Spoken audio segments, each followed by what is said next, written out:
Hola, ¿qué tal amigos? Bienvenidos nuevamente a este canal, La Biblia en Contexto. Mi nombre es Norma Lilia y como ustedes saben, aquí nos gusta compartir sobre la Biblia en su contexto histórico y esto tiene también mucho que ver con las lenguas originales de la Biblia. Y el día de hoy tengo nuevamente conmigo al profesor Raúl Arce. ¿Cómo se encuentra, profesor? Muy bien, Norma Lilia. No sé si tengo el micrófono habilitado. Sí. Sí. Ujú. Perfecto, qué bueno. No, me encuentro muy bien. Siempre es un gusto y un privilegio poder compartir estos temas tan interesantes en su canal, ¿verdad? Así que aquí me tiene a sus órdenes. Gracias. Bueno, chicos, les recuerdo que hace unos días tuvimos una charla con el profesor Raúl Arce sobre una mala traducción que se realizó en la Biblia textual número 4, bueno, la edición cuarta de la Biblia textual. Y durante la charla estuvimos hablando sobre una partícula del hebreo que se utiliza mucho incluso para hacer teología a partir de ella, y es esta famosa partícula Aleph Tav o Et o Ot, no lo traducen así. Y pues yo quise invitar al profesor Raúl para que nos explique un poquito más sobre si es verdad que esta partícula es lo que muchos dicen ser, ¿no? Que es como un tipo sustantivo, a veces pareciera tener allí, algunos dicen que ese et significa Jesús o que está, pues sí, manifestando que Yeshua es el Aleph Tav. Bueno, se dicen un sinfín de cosas, pero ya durante la charla pues también le comentaré aquí al profesor. Entonces, quise compartirlo con ustedes porque seguramente muchos lo han escuchado. Yo he escuchado, de hecho, cuando estuve en el movimiento también de Raíces Hebreas, donde se hacen muchas predicaciones sobre esta partícula y las teologías alrededor de esta partícula. Entonces, profe, cuando usted guste. Muchísimas gracias, Norma Lilia. Bueno, no sé si están mirando las láminas. ¿Sí? Sí. Perfecto. Entonces, Aleph Tav es un tema que para poderlo comprender, para poder analizarlo profundamente, hay que mirarlo desde diferentes aristas. Y la primera de ellas es una breve introducción histórica contextual de los símbolos que se han usado en el cristianismo a lo largo del tiempo. Por ejemplo, en el contexto de la simbología cristiana, todos esos símbolos que usted tiene en pantalla, en algún momento se usaron con diferentes propósitos, algunos como el crismón que se le atribuye a Constantino, ¿verdad? Como un símbolo de victoria. Otros, que es el que me gustaría que le prestáramos atención, que es el ictus, ¿verdad? Ictus es una palabra griega que significa pez, ¿verdad? Pero realmente en el siglo segundo, cuando el cristianismo era perseguido, este símbolo se utilizaba, por ejemplo, en las paredes de las famosas catacumbas para denotar que ese era un sitio de reuniones cristianas, donde se reunían los cristianos. ¿Y por qué se utilizaba este símbolo y por qué la palabra ictus es lo que se conoce como un acrónimo? Porque la primera letra, que es la iota, es la primera letra de Jesús. La segunda, que es la Ji, es de Christos, ¿verdad? La tita es de Theon, que es de Dios. La Y es del Hijo y la sigma es de Salvador. Entonces, los primeros cristianos formaron un acrónimo. Jesucristo, Hijo de Dios, Salvador. Formaron un acrónimo con la palabra pescado, con la palabra pez, que de todas maneras es un símbolo que también está en el Nuevo Testamento, por la famosa escena de la multiplicación de los panes y los peces, no sé si lo recuerdas. Entonces, es algo que identificó al principio al cristianismo. Luego vino el crismón y por último, por supuesto, vino la cruz, ¿verdad? Que es como que la que se quedó dentro del cristianismo, por lo menos durante la Edad Media y durante todo el tiempo que ha tenido la Iglesia Católica Romana. El cristianismo no es el único, perdón, no es el único de las tres grandes religiones monoteístas que utiliza símbolos. El Islam utiliza la media luna, el judaísmo utiliza el escudo de David, el Magén David, ¿verdad? Entonces, eso de utilizar símbolos, me parece que está bien. Todo el mundo está en pleno derecho de utilizar símbolos para identificar sus creencias, su pertenencia a cierto grupo, etcétera. Por poco y no caigo en cuenta que nosotros en la Escuela de Alejandría utilizamos también el Aleph Tav en nuestro logo, ¿verdad? Lo utilizamos en el sentido de que queremos identificarnos como un grupo de investigadores serios de las raíces hebraicas del cristianismo, de la parte del hebreo, de la parte del griego, toda la historia y la teología de la iglesia, pero queremos identificarnos como cristianos. Entonces, hoy en día, está de moda, ¿verdad? En algunos círculos, identificar al cristianismo con Aleph Tav. Otros institutos, como por ejemplo el Ancient Ivri Research Center, el Instituto para la Investigación del hebreo arcaico, ¿verdad? Utiliza también los caracteres protosinaíticos, pero es la misma Aleph Tav, ¿verdad? Y cada quien da su explicación, ¿verdad? Por qué su teología y por qué han decidido utilizar ese símbolo, ¿verdad? Entonces me parece que eso está muy, pero muy bien. Cada quien tiene derecho a hacerlo. Pero todo esto tiene, por supuesto, un origen, y ese origen es Apocalipsis 22:13. Cuando dice el texto, según siempre la BTX4, yo, el alfa y la omega, el primero y el último, el principio y el fin. Entonces, aquí en el griego dice egoto alfa kaito y solamente está la letra omega, no está deletreada como está la letra alfa. Eso lo vamos a ver más adelante, una hipótesis de por qué. Entonces, como el que habla aquí, ¿verdad? En el texto del Apocalipsis, de acuerdo a lo que dice el texto, no es otro que Jesús, el Mesías, ¿verdad? Diciendo, he aquí vengo pronto y mi galardón conmigo para recompensar a cada uno según su obra. Por eso es que se trata de hacer una concordancia entre Apocalipsis 22:13 y, por ejemplo, Génesis 1:1, ¿verdad? En ese sentido, hay traducciones de la Biblia, por ejemplo, la traducción Kadosh israelita mesiánica del año 2011, la edición 2011, traducida por Diego Ascunce, dice, en el principio Elohim Aleph Tav creó los cielos y la tierra, ¿verdad? Otra Biblia que por supuesto utiliza este recurso es la Biblia textual cuarta edición, que en su edición, en su tiraje del año 2017, editado por la Sociedad Bíblica Iberoamericana, traduce en principio Elohim Aleph Tav creó los cielos y la tierra. Profesor. Dígame. De hecho, le cuento aquí a las personas que nos están escuchando que yo le envié unos videos al profesor antes de que hiciéramos este video, y en una de esas enseñanzas, pues, obviamente no voy a decir de qué ministerio era ni nada de eso, pero decía de este versículo anterior que usted nos mencionaba de Apocalipsis, donde he aquí yo soy el alfa y el omega, dice, decía la persona. Pero nosotros sabemos que aunque aquí está en griego, por eso ponen alfa y omega, pero Jesús lo dijo en hebreo, con una seguridad de que es que Jesús lo dijo en hebreo y por lo tanto es Aleph Tav. Entonces, me pareció a mí muy curioso porque tienen esa idea de que Jesús habló en hebreo en el Apocalipsis y de ahí también sacan el Aleph Tav. Bueno, la verdad, ese dato no tenemos manera ni de desmentirlo ni de afirmarlo, ¿verdad? De acuerdo a lo que dice el texto, ¿verdad? Porque yo no tengo por qué dudar de un texto hasta que no tengo una prueba de cargo contra él. El vidente Juan, que seguro que quizás no era Juan el apóstol, sino que el vidente Juan de Patmos recibe una revelación, ¿verdad? En un contexto de habla griega. No sabemos si el vidente Juan sabía hebreo, sabía arameo, sabía griego. Lo que sí sabemos es que el Apocalipsis de Juan nos llevó en griego, ¿verdad?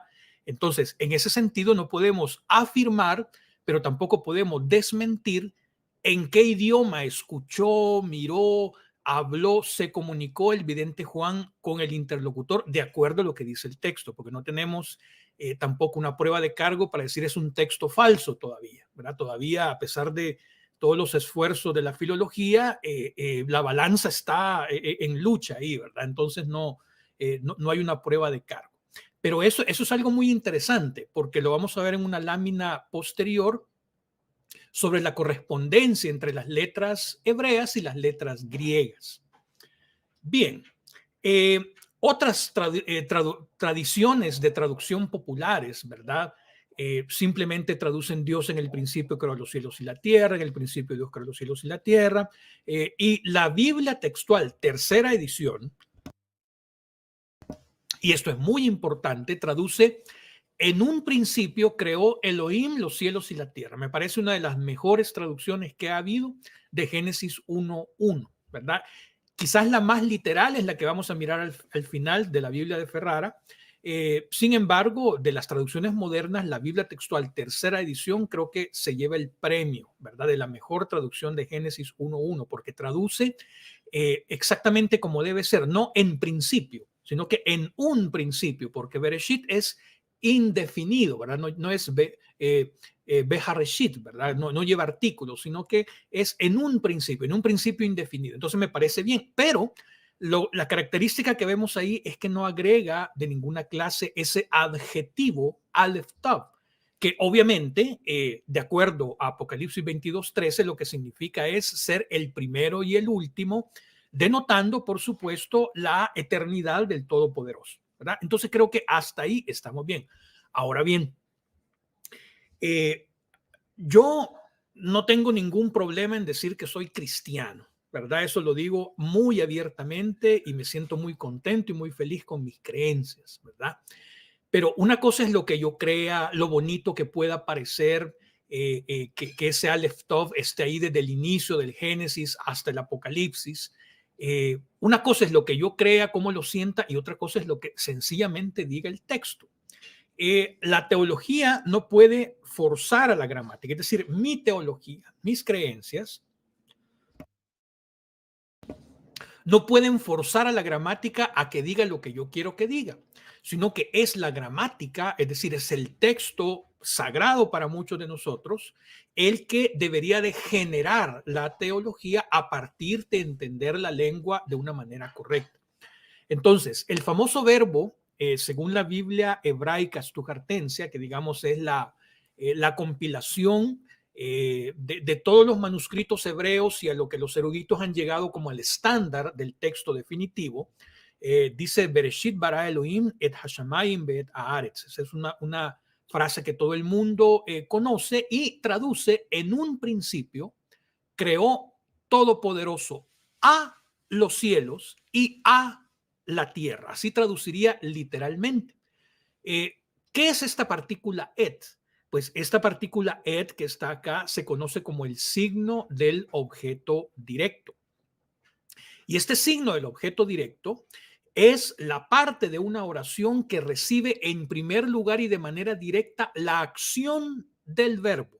Es decir, la acción del verbo bara, del verbo crear, como se traduce normalmente, conecta este verbo con este sustantivo que es Hashamayim, los cielos, ¿verdad? Entonces, este acto creativo, este acto de creación, lo recibe por medio de la partícula et, los cielos, en un primer lugar, y en un segundo lugar, la tierra, ¿verdad? También se puede entender como un modismo que denota la totalidad de la creación, ¿verdad? Lo material, lo espiritual, la materia, la energía, como lo queramos ver desde la arista de la ciencia, de la fe, etcétera, básicamente engloba todo lo que fue creado. Entonces, en hebreo, aquellas palabras que cumplen la función sintáctica de objeto directo van a ser marcadas por la partícula et, la cual suele estar unida a ellas. Por lo general va a estar ubicada antes del artículo definido, como por ejemplo et hashamayim, ¿verdad? El hashamayim es el artículo definido que dice los cielos y no necesita ser traducida. Aunque algunas versiones, como por ejemplo la Biblia de Ferrara, la traducen como a, o sea, literalmente. Eso lo vamos a mirar al final. La vamos a encontrar entonces antes de un nombre propio, antes de un sustantivo con artículo definido, antes de un sustantivo indefinido también, y no la vamos a encontrar en oraciones que están en modo imperativo nada más. Para entender el significado de esta partícula, es interesante combinarla, por ejemplo, con los pronombres en hebreo. Ani, ata, at, yo, tú, él, etcétera, etcétera, etcétera. Entonces, yo entiendo mejor cómo funciona esta partícula, porque en realidad no es muda, como nos han venido enseñando desde hace mucho tiempo. Sí, puede no traducirse, pero muda no es, ¿verdad? Por ejemplo, si yo digo oti, estoy combinando et con ani, eso significa a mí. Si yo digo otja, estoy combinando et con ata y eso significa a ti dirigido a un hombre. Si yo digo otag, combino et con at, que es el pronombre segunda persona femenino, y yo digo a ti, pero dirigido a una mujer. Y así, oto, otá, otanu, otgen, otgen, otam y otan, ¿verdad? Todos los pronombres se pueden combinar y significan a mí, a ti, a él, a ella, a nosotros, a ustedes. Por ejemplo, si una dama está enamorada, ¿verdad? De un caballero, podría decir Ani Oevet, ¿verdad? Otja, yo te amo a ti, ¿verdad? Entonces, sí, la partícula tiene una función muy específica y muy importante dentro de la lengua hebrea. Ahora bien, regresando al texto de Génesis 1.1, que va a ser el punto de partida de esta conversación, vemos que en las traducciones de la Biblia Kadosh, Israelita Mesiánica y la BTX4, se le está dando un tratamiento a la primera de las partículas et de las dos que aparecen en el texto, porque aparecen dos en Génesis 1.1, no solamente una, ¿verdad? Lo que sucede es que la segunda está unida a la conjunción copulativa que se traduce como i, ¿verdad? Y a la tierra, ¿verdad? Entonces, hay dos partículas et, pero a la primera de esas partículas se le está dando un tratamiento de adjetivo, ¿verdad? Entonces, para que eso fuese cierto, el texto debería estar escrito de alguna manera así, como está en la parte de abajo. Bereshit bara Elohim Aleph Tav, así quizás deletreado incluso con Makef, ¿verdad? Aleph Tav Hashamayim be Aleph Tav Haaretz, porque como le digo, hay dos. En mi país tenemos un dicho, o todos dormimos en el suelo o todos dormimos en la cama, ¿verdad? Pero yo no puedo seleccionar, esto lo voy a traducir de una manera y esto de otra, porque las dos son de la misma familia, las dos son signos del objeto directo y deben traducirse conforme eso. Otra posibilidad es que algún manuscrito antiguo, ¿verdad? Que solo ellos hayan visto o que se tenga guardado en algún lugar que nadie conoce diga, por supuesto, Harishon be Ajarón, ¿verdad? El primero y el último, haciendo en referencia, ¿verdad? A lo que dice el texto griego en Apocalipsis 22:13. O protos, kai o eschatos, ¿verdad? El primero y el último. Pero la verdad es que revisando los principales manuscritos y aún aquellos que no son principales, por ejemplo, el Pentateuco samaritano. El Pentateuco samaritano comienza Génesis 1.1 en esta parte que está aquí en rojo. Y vemos que lo que encontramos ahí en el Bereshit bara Elohim es et, la marca de acusativo. Es decir, que el bara aplica en primer lugar a Hashamayim y en segundo lugar be'et al Haaretz, ¿verdad? Que es a la tierra. Entonces, no se encuentra alguna figura en algún manuscrito que diga, por ejemplo, Harishon Beajarón, ¿verdad? El primero y el último, o la partícula deletreada, Aleph, Makef, Tav, ¿verdad? Tampoco se encuentra, aunque aquí en esta grafía no existe el Makef. Si nos vamos a Qumran, que también es un recurso válido, en el manuscrito 4Q Génesis, encontramos que también vemos aquí Bereshit bara está cortado acá porque el manuscrito está roto. Comienza aquí desde Elohim. Elohim et Hashamayim ve et haaretz. Entonces vemos que la misma partícula está ahí como marca de acusativo. Si nos vamos, por supuesto, al texto masorético, ¿verdad? El códice de San Petersburgo, que es el completo que se tiene de la Biblia hebrea, dice en escrito continuo, aquí no hay separación entre palabras, Bereshit bara Elohim et Hashamayim, aquí está la Vav, Be'et Haaretz. Entonces, lo que quiero que quede claro es que ahí hay dos marcas de acusativo, hay dos et, ¿verdad? Pero Lógico. arbitrariamente se traduce solo la primera y se deja de traducir la segunda simplemente porque va acompañado de la conjunción copulativa, de la Vav, ¿verdad? No sé si tenía una pregunta usted, Norma Lilia.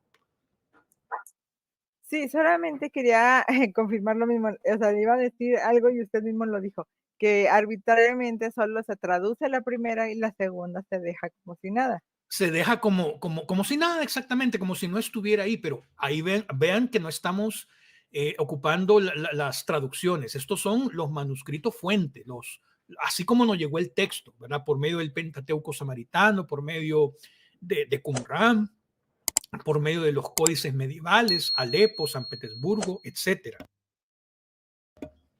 Incluso la Septuaginta, por ejemplo, esta editada por Alfred Ralphs, que es una de las más modernas y completa, tampoco, ¿verdad? Tampoco tiene alguna palabra, algún adjetivo. Dice Oteos ton uranus, uranón, ¿verdad? Oteos ton uranón, ¿verdad? O sea, y el Dios, los cielos, ¿verdad? Y en Argen, en principio, Epoyesen, ¿verdad? Epoyesen creó el dios, los cielos, ¿verdad? Ton Uranón, Caitón Gen y la tierra, ¿verdad? Entonces no hay ninguna, tampoco en la Septuaginta, no en el Nestle Aland 28 o lo que sea, en la Septuaginta. Es decir, los sabios de la Septuaginta, los traductores de la Septuaginta tuvieron que tener enfrente un manuscrito coetáneo de la misma época de Qumran y no encontraron ellos ninguna manera, y eso que ellos estaban transportando el idioma, ¿verdad? Del hebreo al griego. En mi opinión, la Septuaginta es una de las primeras traducciones dinámicas. Bueno, la primera traducción que se hace de la Biblia hebrea y se hace de manera dinámica porque se transporta de una cultura hacia otra, siempre del ambiente judío hebreo, pero la cultura judía de la diáspora hablaba griego y obviamente estaba influenciada por los modos y costumbres de la cultura helénica, ¿verdad? Entonces, eso es importante. Entonces, los traductores, supuestamente los 70 traductores, no encontraron razón alguna para traducir ni siquiera la partícula et, ¿verdad? Sino que en el griego no aplica, ¿verdad? En este caso, por lo menos en este caso, no aplica. Dígame. Sí, sí, por ejemplo, como el video que le mandé, eso del alfa y el omega significaba realmente el Aleph Tov, entonces en la Septuaginta tendría que decir, como, bueno, obviamente en griego, cómo Dios creó los cielos y tendrían que poner ahí el alfa y el omega. Sí, alfa, omega, exactamente. Ahora, exactamente es a lo que vamos. Aquí tenemos un fragmento del Códice Alejandrino. Un códice súper completo, porque en el Antiguo Testamento contiene la Septuaginta y en el Nuevo Testamento contiene los libros canónicos que nosotros conocemos y algunos otros más, ¿verdad? Es del siglo cuarto, aquí está malo, aquí debería decir siglo cuarto después de Cristo. Y si usted me sigue palabra por palabra, dice egoton, ego es yo, to es el artículo, el, alfa, egoto alfa y el omega. Y la letra omega está sin deletrear. Simplemente escribieron, el escritor puso ahí la letra omega. Eso puede deberse a varias razones. Primero, que el escritor no quería salirse del cuadro. Entonces había contado el número de letras, y eso es bien común en los manuscritos unciales, para que el texto no se saliera de su cuadro, ¿verdad? Eso es bien importante. Entonces, egoto alfa, kaito omega. Entonces dejó la letra omega sin deletrear, solo escribió la letra omega. Ahora, es bien interesante mirar que, por ejemplo, entre el siglo V y siglo VI antes de Cristo, la cultura helénica comienza a tener influencia en lo que ahora es la tierra de Israel que durante mucho tiempo se conoció como Palestina, y ellos, por los afanes de conquista y afanes comerciales, toman prestadas las 22 letras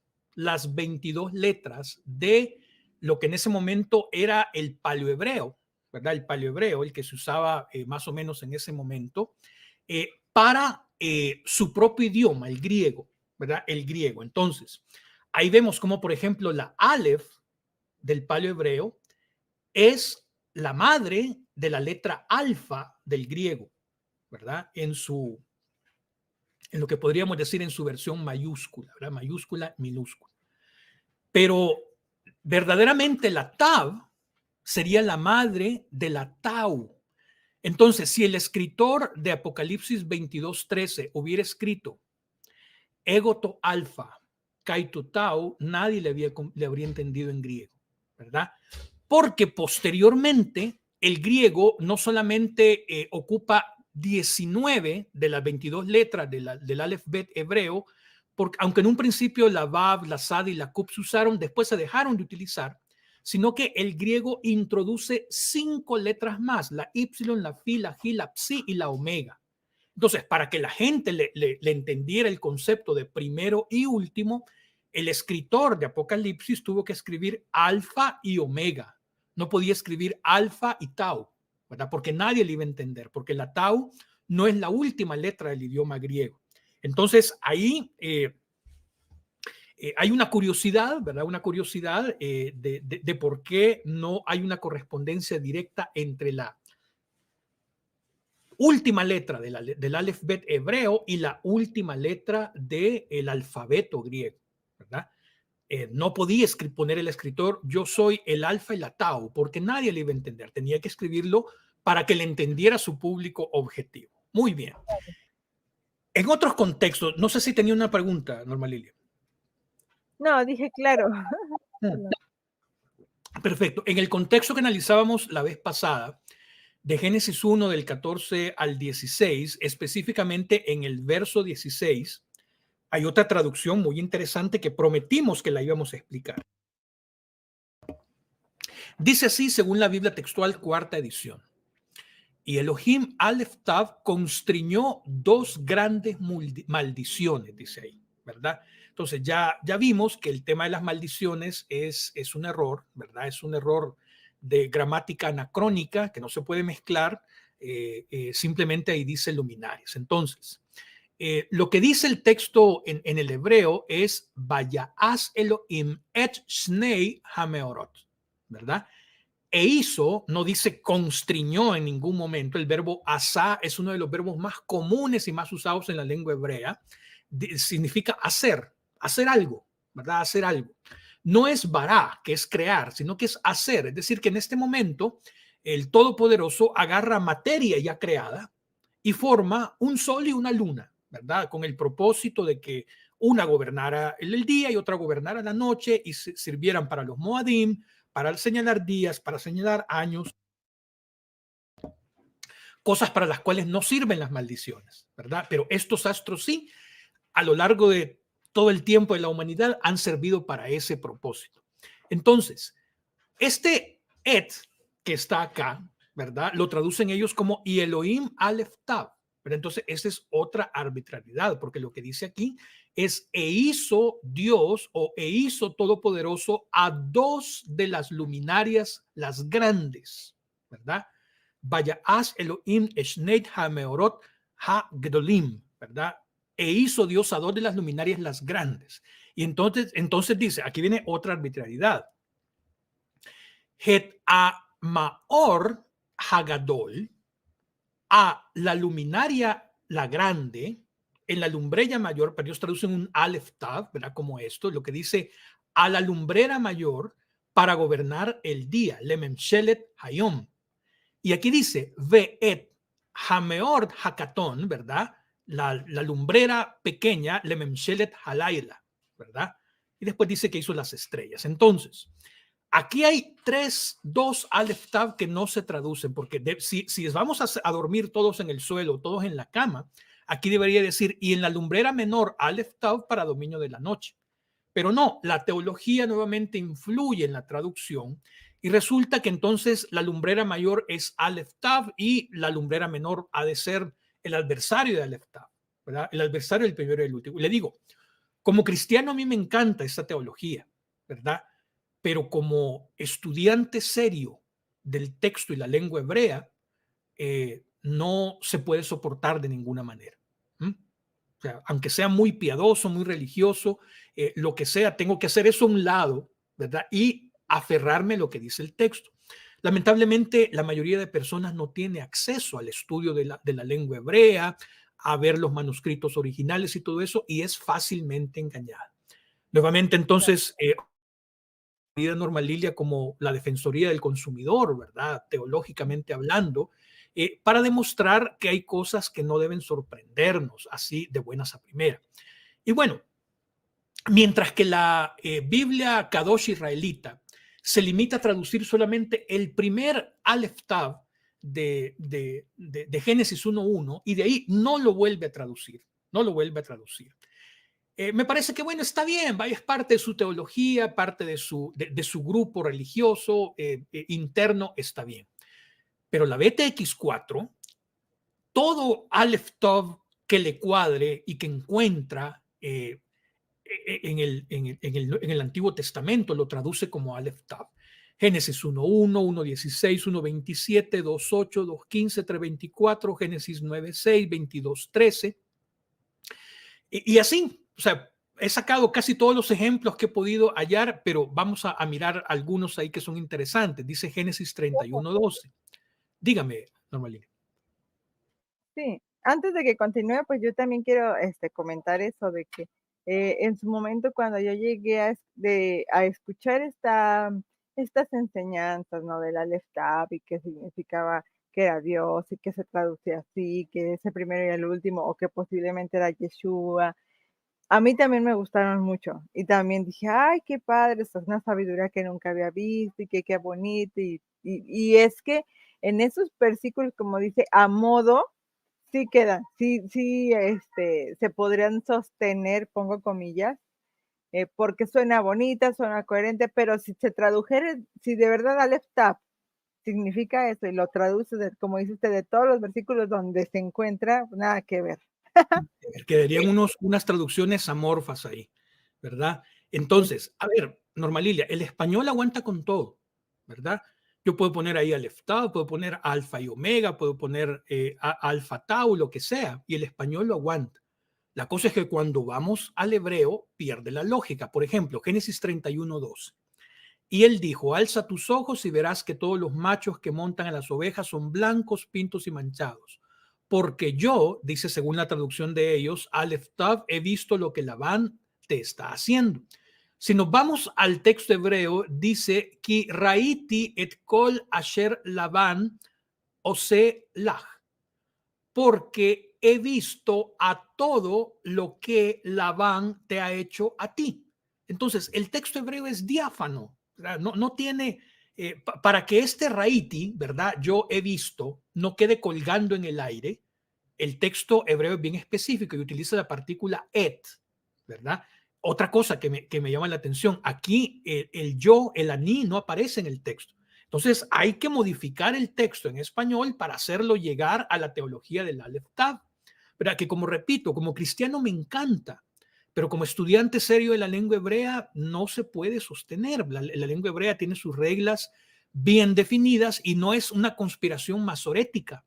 Ese texto ha sido escrito así desde los tiempos de Qumran, cuando no existían los masoretas, ¿verdad? La partícula et, ya la vimos en el 4Q Génesis, ahí está escrita. Lo que sucede es que no está puntuado porque la lengua estaba vigente y la gente sabía cómo se pronunciaba, así como hoy en Israel. En el mar de versículos que han logrado traducir Aleph Tav, me llama la atención Eclesiastés 12.1. Cuando ellos han traducido, acuérdate de tus creadores, de Aleph Tav, en los días de tu juventud, etcétera. Bueno, aquí hay dos problemas, ¿verdad? El texto dice literalmente, Ushor et Boreja, ¿verdad?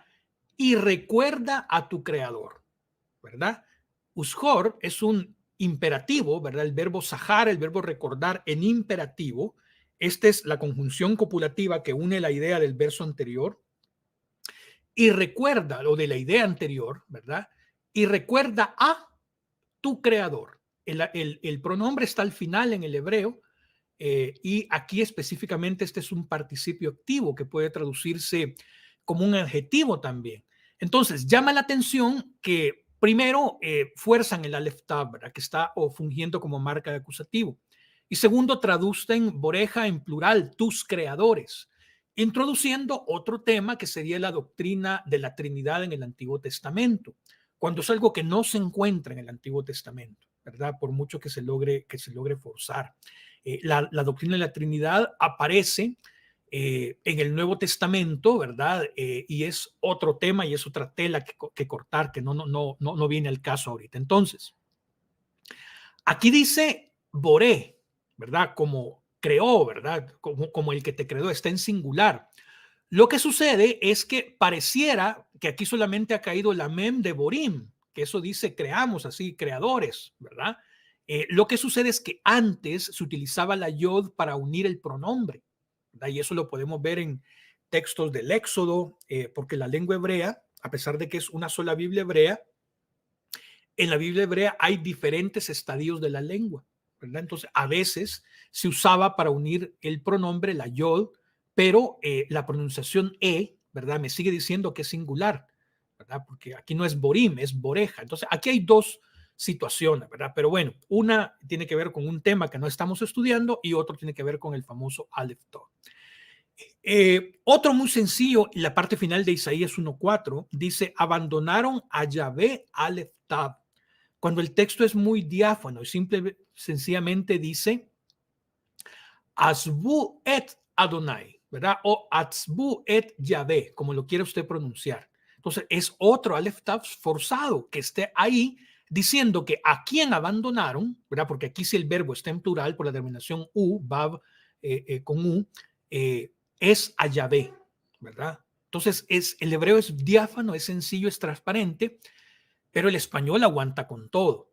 Y en ese sentido quiero terminar con una pequeña historia muy interesante, y es la primera traducción española de la Biblia hebrea.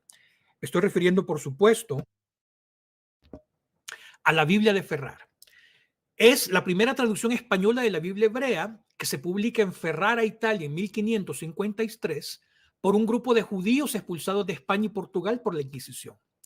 En el Ducado de Ferrara, aquí lo vemos al norte de Italia, más o menos cerca de lo que ahora es Milán, y siempre fue Milán, por supuesto. En el Ducado de Ferrara, la comunidad judía encontrará refugio bajo la protección del duque Hércules II y su esposa Renata, una mujer protestante y discípula de Lefebvre de Etaples, el humanista que tradujo la Biblia al francés. Pero el valor de esta traducción, Norma Lilia, es que se debe a que es la primera traducción impresa, no manuscrita. Y además emplea un método sumamente literal, palabra por palabra. Es decir, si a una Biblia podemos llamar Biblia textual, es a la Biblia de Ferrara, y ya lo voy a demostrar por qué.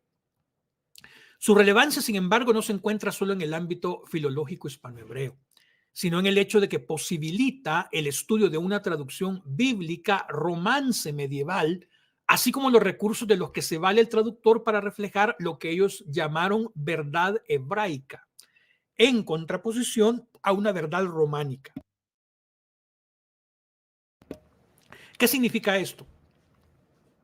Cuando la Biblia se empezó a traducir, a veces clandestinamente, incluso a las lenguas romances, es decir, las lenguas románicas, las derivadas del latín, incluido el español, el francés, el italiano, etcétera, casi que todos los traductores hacían una traducción dinámica para que su público objetivo entendiera la idea en términos de la época. Estamos en el siglo XVI, XVII más o menos. Pero entonces estos judíos expulsados de España en 1492 por la Inquisición española, quieren reflejar, al mirar esas traducciones romances, ¿verdad?, su verdad hebraica en una Biblia, es decir, cómo ellos lo entienden. Y entonces publican lo que se convierte en una rara avis, es decir, en un espécimen extraño. Desde el romanceamiento nos lleva la mentalidad de sefarad, así se le llamaba a España y Portugal en ese tiempo, y a la religiosidad cristiana y judía, o incluso a ambas, porque ahí hubo una simbiosis. Es por tanto un texto único, lingüísticamente hablando, y además revelador, porque es prácticamente un desconocido en el mundo teológico, y ahorita vamos a mirar por qué. Aquí lo vemos, obviamente, en el español del siglo XVI, y entonces Bereshit lo traducen ellos como en principio, tal como lo ha traducido la Biblia textual cuarta edición. Vará crió, el dio Elohim, ¿verdad? Pero lo interesante es que et lo traducen a los cielos y el veet lo traducen y a la tierra, ¿verdad? Entonces ellos se fueron palabra por palabra, mostrándonos por primera vez, aunque casi todo el mundo lo ignoró, el verdadero significado de la partícula o marca de acusativa et desde la mentalidad de un judío, es decir, de un descendiente de los hebreos que escribieron la Biblia hebrea desde la época del primer templo, ¿verdad? En sus diferentes estadios y estadios y formas en que fue escrito hasta que nos llegó el texto final medieval. Entonces, es muy interesante mirar todas estas aristas para comprender y no dejarnos sorprender, porque el español aguanta con todo, ¿verdad? Yo puedo traducir de la manera que yo quiera al español, y si logro convencer a la gente que esa es la verdad de lo que dice el hebreo, gente obviamente que no ha hecho estudios serios de lengua hebrea, es fácil engañar, ¿verdad? Es fácil engañar. Y termino con este famoso refrán italiano: traduttore traditore, ¿verdad? Traductor traidor, ¿verdad? Que es algo que se acuñó en ese ámbito del siglo XVI-XVII, cuando empezaron a circular todas esas traducciones romances de la Biblia hebrea. Bueno, básicamente eso es lo que yo tengo esta noche por compartir, pero me imagino que tú tendrás alguna pregunta, algún interrogante o algo que quisiéramos conversar adicionalmente. Pues me gustaría rescatar eso que dijo desde la otra charla, de que realmente las teologías o nuestras teologías deben de surgir del texto y no acomodar nuestras teologías al texto, porque eso es lo que ha hecho mucho daño en muchos movimientos religiosos. No quiero ni poner nombres ni nada, pero que son obvios, ¿no? Como lo del Aleph Tab, es de los ejemplos más claros que hay, ¿no? De que se hace una teología muy bonita, pero que no es cierta. Lo digo y lo repito, a mí como cristiano me encanta. La primera vez que yo escuché eso me encantó, me fascinó, ¿verdad? Desgraciadamente, como tú bien lo has repetido, querida Norma, es el texto sagrado el que debe tener la autoridad para generar una teología. Y no es mi teología inventada, aprendida, amalgamada, como sea, la que debe forzar al texto a que diga lo que yo quiero que diga. No, que diga lo que diga, me guste o no me guste, ¿verdad? Pero es el texto el que está teniendo la autoridad final. Así lo veo yo. Claro. Y no es a veces tan, o sea, sí, yo sigo invitando a las personas a que estudien hebreo si pueden, en la medida de lo posible, hebreo, griego, arameo, pero si definitivamente no puedes, también es importante que al menos conozcas un interlineal y que tú mismo veas que esa partícula Aleph Tap se repite en varios textos, o sea, no nada más está en Génesis, está en varios textos y por lo tanto no puede significar lo que dice porque no queda en los demás versículos. Entonces, es bien importante eso, que al menos te hagas de una Biblia interlineal o consultes un interlineal para que tú mismo lo puedas checar. Así es totalmente correcto. Incluso si no pudieran conseguir interlineales o les fuera muy difícil, lo que sea, hoy en YouTube y específicamente en el canal de Norma Lilia, también el canal de la Escuela de Alejandría, quien represento, hay muchísima información ya editada para ustedes, ¿verdad? Con láminas, con manuscritos, con racionamientos desde la gramática, ¿verdad? Que seguramente les van a ser muy útiles, ¿verdad? Para no, como decimos, tragar entero, ¿verdad? Lo que me digan que esto así es, sino que investigar, investigar. El espíritu de la Escuela de Alejandría hace eco también del espíritu del canal de Norma Lilia, ¿verdad? De investigar, investigar, ¿verdad? Investigar es la clave para acercarnos un poquito más a la verdad. Muy bien. Bueno, pues así es, chicos. Y además me gustaría, profe, que nos haga favor aquí de mencionar, si es posible, los cursos que está impartiendo, porque si te interesa estudiar hebreo, pues te recomiendo que estudies también con el profesor Raúl. Bueno, sí, muchas gracias, Norma Lilia. En la Escuela de Alejandría tenemos todos los cursos desde el proto-sinaítico, el paleohebreo, el hebreo de Qumran, la historia medieval del hebreo que le llamamos el estudio crítico del Nekudot y el hebreo masorético, que probablemente se conozca como hebreo bíblico en otros contextos.